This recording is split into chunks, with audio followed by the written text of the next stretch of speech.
ओम नमः शिवाय। हर हर महादेव। प्यारे भक्तों, रसपान करेंगे फाल्गुन मास कथा अध्याय 24। ब्रह्मा जी बोले, मुनिश्रेष्ठ नारद, इस प्रकार हम दोनों देवता गर्भ रहित हो निरंतर प्रणाम करते रहे। हम दोनों के मन में एक ही अभिलाषा थी, किस ज्योतिर्लिंग के रूप में प्रकट हुए परमेश्वर प्रत्यक्ष दर्शन दे। दीनों के प्रतिपालक, अहंकारियों का गर्भ चूर्ण करने वाले तथा सबके प्रभु अविनाशी शंकर हम दोनों पर दयालु हो गए। उस समय वहां उन सुरश्रेष्ठ से ओम ओम ऐसा शब्द रूप नाद प्रकट हुआ जो स्पष्ट रूप से प्लुप्त स्वर में सुनाई दे रहा था। जोर से प्रकट होने वाले उस शब्द के विषय में यह क्या है, ऐसा सोचते हुए समस्त देवताओं के आराध्य भगवान विष्णु मेरे साथ संतुष्ट चित्त से खड़े रहे। वे सर्वथा वैर भाव से रहित थे। उन्होंने लिंग के दक्षिण भाग में सनातन आदि वर्ण आकार का दर्शन किया। तदंतर उत्तर भाग में उकार का, मध्य भाग में मकार का और अंत में ओम इस नाद का साक्षात दर्शन किया। हे ऋषि श्रेष्ठ, दक्षिण भाग में प्रकट हुए आदि वर्ण आकार को सूर्य मंडल के समान तेजोमयी देखकर उन्होंने उत्तर भाग में उकार वर्ण को अग्नि के समान देखा। हे मुनिश्रेष्ठ, इसी तरह उन्होंने मध्य भाग में मकार को चंद्र मंडल के समान देखा। तदंतर उसके ऊपर शुद्ध अष्टापिक मणि के समान निर्मल प्रभास युक्त तुड़ी यातीत अमल निष्कल निरूप द्रव निर्धंत अद्वितीय शून्यमयी ब्रह्म और अभ्यंतर के भेद से रहित, ब्रह्म भयंतर भेद से युक्त, जगत के भीतर और बाहर स्वयं ही स्थित, आदि मध्य और अंत से रहित, आनंद के आदि कारण तथा सबके परम आश्रय सत्य आनंद एवं अमृत स्वरूप पर ब्रह्मा का साक्षात्कार किया। उस समय श्री हरि यह सोचने लगे कि यह अग्नि स्तंभ यहाँ कहाँ से प्रकट हुआ है। हम दोनों फिर इसकी परीक्षा करें। मैं इस अनुपम अग्नि स्तंभ के नीचे जाऊंगा। ऐसा विचार करते हुए श्री हरि ने वेद और शब्द दोनों के आवेश से युक्त विश्वात्मा शिव का चिंतन किया। तब वहां एक ऋषि प्रकट हुए जो ऋषि समूह के परम सारूप माने जाते हैं। उन्हीं ऋषि के द्वारा परमेश्वर श्री विष्णु ने जाना कि इस शब्द ब्रह्ममयी शरीर वाले परम लिंग के रूप में साक्षात पर ब्रह्मा स्वरूप महादेव जी ही यहाँ प्रकट हुए हैं। ये चिंता रहित अथवा अचिंत्य रुद्र हैं। जहाँ जाकर मन सहित वाणी उसे प्राप्त किए बिना ही लौट आती है। उस पर ब्रह्मा परमात्मा शिव का वाचक एकाक्षर प्रणव ही है। वे इसके वाच्यार्थ रूप है। उस परम कारण ऋतु सत्य आनंद एवं अमृत स्वरूप परात्पर पर ब्रह्मा को इस एकाक्षर द्वारा ही जाना जा सकता है। प्रणव के एक अक्षर आकार से जगत के बीजभूत अंड जन्मा भगवान ब्रह्मा का बोध होता है। उसके दूसरे एक अक्षर उकार से परम कारण स्वरूप श्री हरि का बोध होता है और तीसरे एक अक्षर मकार से भगवान नील लोहित शिव का ज्ञान होता है। आकार सृष्टि करता है, उकार मोह में डालने वाला है और मकार नित्य अनुग्रह करने वाला है। मकार बोधे सर्वव्यापी शिव बीजी बीज मात्रा के स्वामी हैं और अकार संज्ञक मुझ ब्रह्मा को बीज कहा जाता है। उकार संज्ञक श्री हरि योनि है। प्रधान और पुरुष के भी ईश्वर जो महेश्वर है वे बीजी बीज और योनि भी है। उन्हीं को नाद कहा गया है। बीजी अपनी इच्छा से ही अपने बीज को अनेक रूपों में विभक्त करके स्थित है। इन बीजी भगवान महेश्वर के लिंग से आकार रूप बीज प्रकट हुआ, जो उकार रूप योनि में स्थापित होकर सब और बढ़ने लगा। वह स्वर्णमयी अंड के रूप में ही बताने योग्य था। उसका अन्य कोई विशेष लक्षण नहीं लक्षित होता था। वह द्रव अंड अनेक वर्षों तक जल में ही स्थित रहा। तदंतर 1000 वर्ष के बाद उस अंड के 2 टुकड़े हो गए। जल में स्थित हुआ वह अंड अनजन्मा ब्रह्मा जी की उत्पत्ति का स्थान था और साक्षात महेश्वर के आघात से ही फूटकर 2 भाग में बट गया था। उस अवस्था में ऊपर स्थित हुआ उसका स्वर्णमयी कपाल बड़ी शोभा पाने लगा। वही धूलोक के रूप में प्रकट हुआ तथा जो उसका दूसरा नीचे वाला कपाल था वही यह 5 लक्षणों से युक्त पृथ्वी है। उस अंड से चतुर्भुज ब्रह्मा उत्पन्न हुए, जिनकी क संज्ञा है। वे समस्त लोकों के अस्पष्टा है। इस प्रकार वे भगवान महेश्वर ही अ, उ और म इन त्रिविध रूप में वर्णित हुए हैं। इसी अभिप्राय से उन ज्योतिर्लिंग स्वरूप सदाशिव ने ओम ओम ऐसा कहा। यह बात युज वेद के श्रेष्ठ मंत्र कहते हैं। युज वेद के श्रेष्ठ मंत्रों का यह कथन सुनकर ऋचाओं और समान मंत्रों ने भी हमसे आदर पूर्वक यही कहा, हे हरे, हे ब्राह्मण, यह बात ऐसी ही है।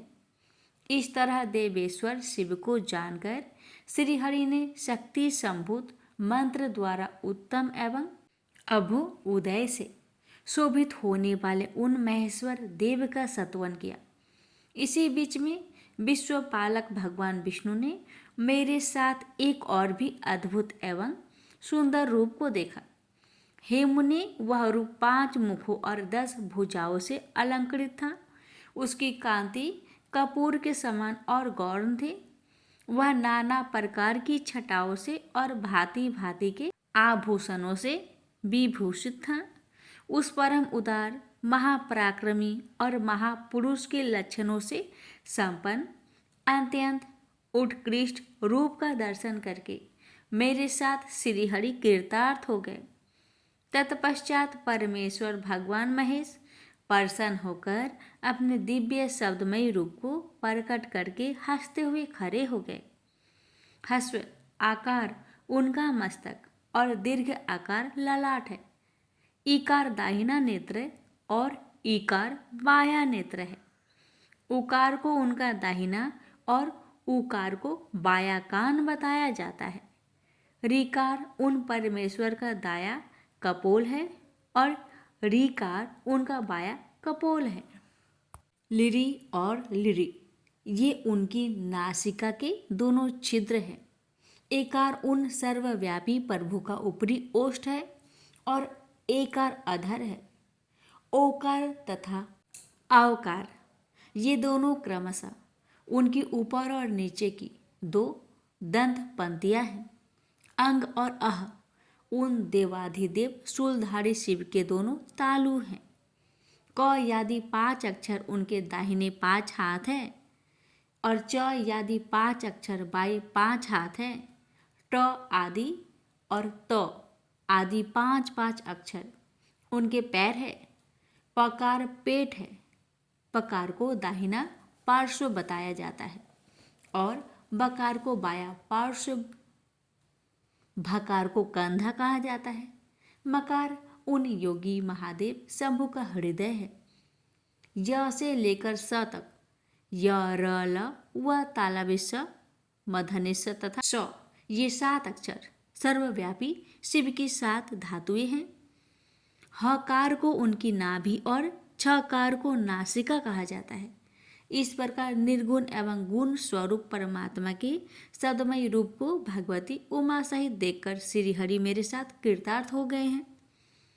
इस प्रकार शब्द ब्रह्ममयी शरीरधारी महेश्वर शिव का दर्शन पाकर मेरे साथ श्रीहरि ने उन्हें प्रणाम करके पुनः ऊपर की ओर देखा। उस समय उन्हें 5 कलाओं से युक्त ओकार जनित शुद्ध अष्टभिक मणि के समान सुंदर 38 अक्षरों वाले मंत्र का साक्षात्कार हुआ।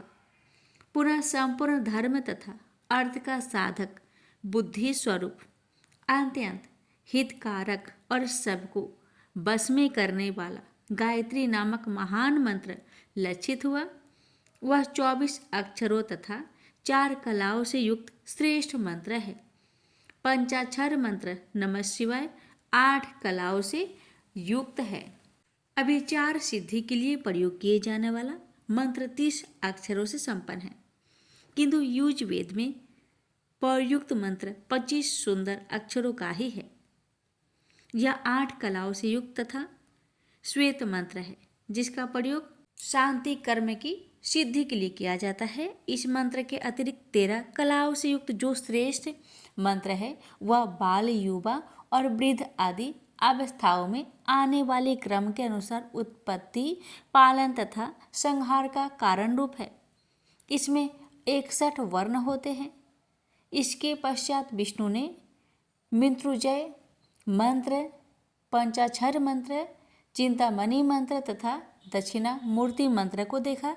इसके बाद भगवान विष्णु ने शंकर को तत्वमसि वही तुम हो यह महावाक्य कहा। इस प्रकार उक्त 5 मंत्रों को प्राप्त करके वे भगवान श्रीहरि उनका जप करने लगे।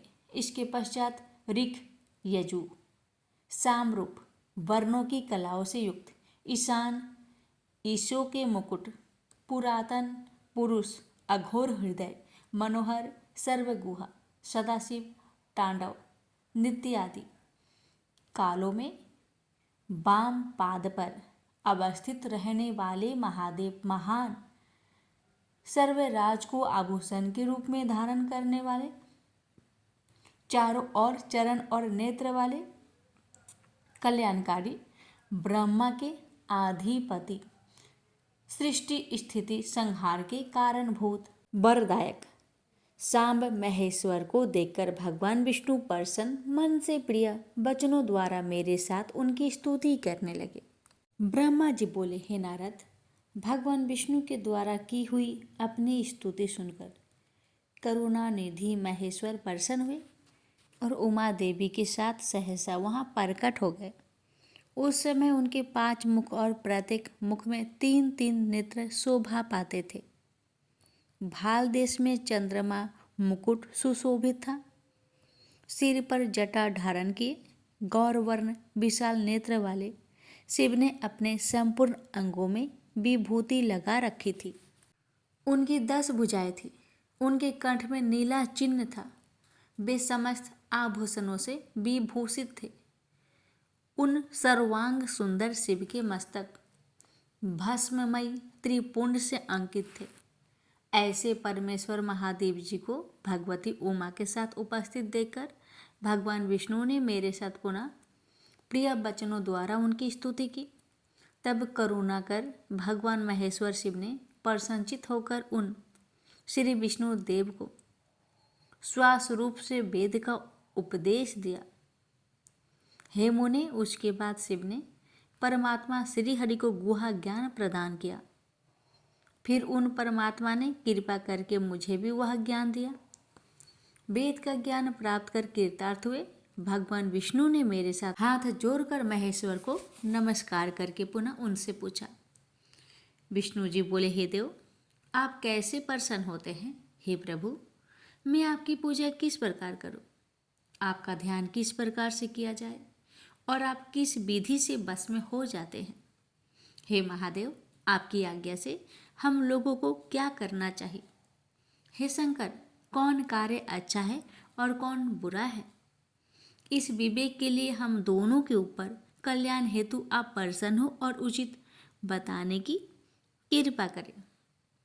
हे महाराज, हे प्रभु, हे शिव, हम दोनों पर कृपा करके यह सब एक अन्य जो कहने योग्य है वह सब हम दोनों को अपना अनुचर समझकर बताएं। ब्रह्मा जी बोले, हे मुनि, श्री हरि की यह बात सुनकर प्रसन्न हुए कृपा निधान भगवान शिव प्रीतिपूर्वक यह बात कहने लगे। शिव जी बोले, हे सुरश्रेष्ठगण, मैं आप दोनों की भक्ति से निश्चय ही बहुत प्रसन्न हूँ। आप लोग मुझ महादेव की ओर देखते हुए सभी भयों को छोड़ दीजिए। मेरा यह लिंग सदा पूज्य है, सदा ही ध्येय है। इस समय आप लोगों को मेरा स्वरूप जैसा दिखाई देता है वैसे ही लिंग रूप का प्रयत्नपूर्वक पूजन चिंतन करना चाहिए। लिंग रूप से पूजा गया मैं प्रसन्न होकर सभी लोगों को अनेक प्रकार के फल तो दूंगा ही, साथ ही मन की अन्य अनेक अभिलाषाएं भी पूरी करूंगा। हे देव श्रेष्ठ, जब भी आप लोगों को कष्ट हो तब मेरे लिंग की पूजा करें, जिससे आप लोगों के कष्ट का नाश हो जाएगा। आप दोनों महाबली देवता मेरे स्वरूप भूत प्रकृति से और मुझ सर्वेश्वर के दाएं और बाएं अंगों से प्रकट हुए हैं। ये लोक पितामह ब्रह्मा मुझ परमात्मा के दाहिने पार्श्व से उत्पन्न हुए हैं और आप विष्णु वाम पार्श्व से प्रकट हुए हैं। मैं आप दोनों पर भली भांति प्रसन्न हूँ और मनोवांछित वर दे रहा हूँ। मेरी आज्ञा से आप दोनों की मुझ में सुदृढ़ भक्ति हो। हे विद्वानों, मेरी पार्थिव मूर्ति बनाकर आप दोनों उसकी अनेक प्रकार से पूजा करें। ऐसा करने पर आप लोगों को सुख प्राप्त होगा। हे ब्राह्मण, आप मेरी आज्ञा का पालन करते हुए जगत की सृष्टि कीजिए और हे विष्णु, आप इस चराचर जगत का पालन कीजिए।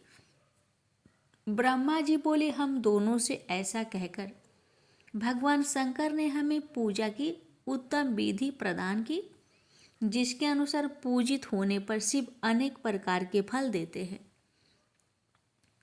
शंभु की यह बात सुनकर श्री हरि मेरे साथ महेश्वर को हाथ जोड़कर प्रणाम करके कहने लगे। विष्णु बोले, हे प्रभु, यदि हमारे प्रति आप में प्रीति उत्पन्न हुई है और यदि आप हमें वर देना चाहते हैं तो हम यही वर मांगते हैं कि आप में हम दोनों की सदा अविचल भक्ति बनी रहे। आप निर्गुण हैं, फिर भी अपनी लीला से आप अवतार धारण कीजिए। हे तात, आप परमेश्वर हैं, हम लोगों की सहायता करें। हे देव देवेश्वर, हम दोनों का विवाद शुभदायक रहा, जिसके कारण आप हम दोनों के विवाद को शांत करने के लिए यहाँ प्रकट हुए। ब्रह्मा जी बोले, हे मुनि, श्री हरि की यह बात सुनकर भगवान हर ने मस्तक झुकाकर प्रणाम करके स्थित हुए उन श्री हरि से पुनः कहा। वे विष्णु स्वयं हाथ जोड़कर खड़े रहे। श्री महेश बोले, मैं सृष्टि पालन और संहार का कर्ता, सगुण निर्गुण निर्विकार सच्चिदानंद लक्षण वाला तथा पर ब्रह्मा परमात्मा हूँ। हे विष्णु, सृष्टि रक्षा और प्रलय रूप गुणों के भेद से मैं ही ब्रह्मा विष्णु और रुद्र का नाम धारण करके 300 रूपों में विभक्त हुआ हूँ। हे हरे, मैं वास्तव में सदा निष्कल हूँ। हे विष्णु, आपने और ब्रह्मा ने मेरे अवतार के निमित्त जो मेरी स्तुति की है, उस प्रार्थना को मैं अवश्य सत्य करूँगा, क्योंकि मैं भक्त वत्सल हूँ। ब्राह्मण, मेरा ऐसा ही परम उत्कृष्ट रूप तुम्हारे शरीर से इस लोक में प्रकट होगा, जो नाम से रुद्र कहलाएगा। मेरे अंश से प्रकट हुए रुद्र की सामर्थ्य मुझसे कम नहीं होगी। जो मैं हूँ वही ये रुद्र है। पूजा की विधि विधान की दृष्टि से भी मुझ में और उनमें कोई अंतर नहीं है।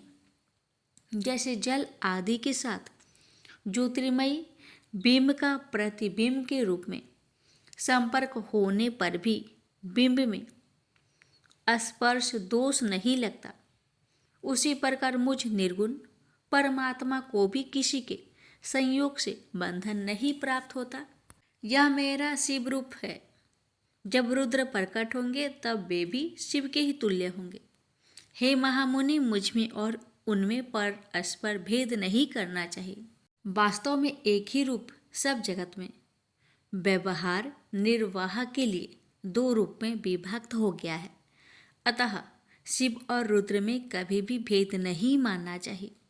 शिव और रुद्र में भेद वैसे ही नहीं है जैसे एक स्वर्ण खंड में सम रूप से एक ही वस्तुत्व विद्यमान रहता है, किंतु उसी का आभूषण बना देने पर नाम भेद आ जाता है।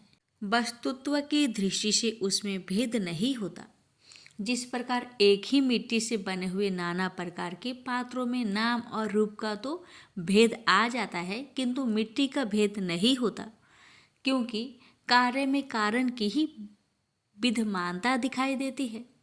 ये देवों, निर्मल ज्ञान वाले श्रेष्ठ विद्वानों को यह जान लेना चाहिए। ऐसा समझकर आप लोग भी शिव और रुद्र में भेद बुद्धि वाली दृष्टि ना देखें। वास्तव में सारा दृश्य ही मेरा शिव रूप है, ऐसा मेरा मत है। मैं, आप, ब्रह्मा तथा जो ये रुद्र प्रकट होंगे, वे सब के सब एक रूप है।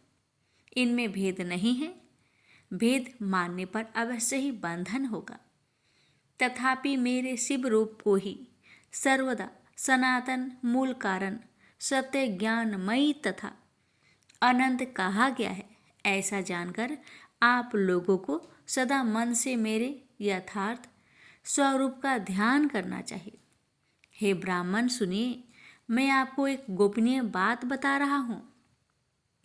आप दोनों प्रकृति से उत्पन्न हुए हैं, किंतु ये रुद्र प्रकृति से उत्पन्न नहीं है। मैं अपनी इच्छा से स्वयं ब्रह्मा जी की भ्रुकुटी से प्रकट हुआ हूँ। गुणों में भी मेरा प्राकट्य कहा गया है। जैसा कि लोगों ने कहा है कि हर तामस प्रकृति के हैं, वास्तव में उस रूप में अहंकार का वर्णन हुआ है। उस अहंकार को केवल तामस ही नहीं, वैकारिक स्वास्तिक भी समझना चाहिए। स्वास्तिक देवगण वैकारिक अहंकार की ही सृष्टि है। यह तामस और स्वास्तिक आदि भेद केवल नाम मात्र का है, वस्तुतः नहीं है। वास्तव में हर को तामस नहीं कहा जा सकता। हे ब्राह्मण, इस कारण से आपको ऐसा करना चाहिए। हे ब्राह्मण, आप सृष्टि के निर्माण बने और श्रीहरि इसका पालन करने वाले हो। मेरे अंश से प्रकट होने वाले जो रुद्र हैं, वे इसका प्रलय करने वाले होंगे। ये जो उमा नाम से विख्यात परमेश्वरी प्रकृति देवी है, इन्हीं की शक्तिभूता बांग देवी ब्रह्मा जी का सेवन करेगी। पुनः इस प्रकृति देवी से वहाँ जो दूसरी शक्ति प्रकट होगी, वे लक्ष्मी रूप से भगवान विष्णु का आश्रय लेगी। तदंतर पुनः काली नाम से जो तीसरी शक्ति प्रकट होगी, वे निश्चय ही मेरे अंशभूत रुद्रदेव को प्राप्त होगी। वे कार्य की सिद्धि के लिए वहाँ ज्योति रूप से प्रकट होगी। इस प्रकार मैंने देवी की शुभ स्वरूपा पराशक्तियों को बता दिया। उनका कार्य क्रमशः सृष्टि पालन और संहार का संपादन ही है। हे सूरश्रेष्ठ, ये सब की सब मेरी प्रिया प्रकृति देवी की अंशभूता है। हे हरे, आप लक्ष्मी का सहारा लेकर कार्य कीजिए। हे ब्राह्मण, आप प्रकृति की अंशभूता बाघ देवी को प्राप्त कर मेरी आज्ञा के अनुसार मन से सृष्टि कार्य का संचालन करें, और मैं अपनी प्रिया की अंशभूता परात पर काली का आश्रय लेकर रुद्र रूप से प्रलय संबंधी उत्तम कार्य करूँगा। आप सब लोग अवश्य ही संपूर्ण आश्रमों तथा उनसे भिन्न अन्य विविध कार्य द्वारा चारों वर्णों से भरे हुए लोक की सृष्टि एवं रक्षा आदि करके सुख पाएंगे।